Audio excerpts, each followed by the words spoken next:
সেনাবাহিনী জনগণের পাশে থাকে, ইনশাআল্লাহ ভবিষ্যতে থাকবে। শান্তি বজায় রাখবো, আপনাদের সামনে আমরা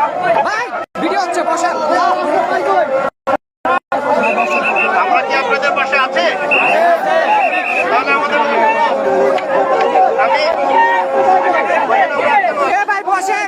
আপনারা একটু শুনেন, আমরা কিন্তু দরজা বন্ধ করে ভিতরে চলে যেতে পারি।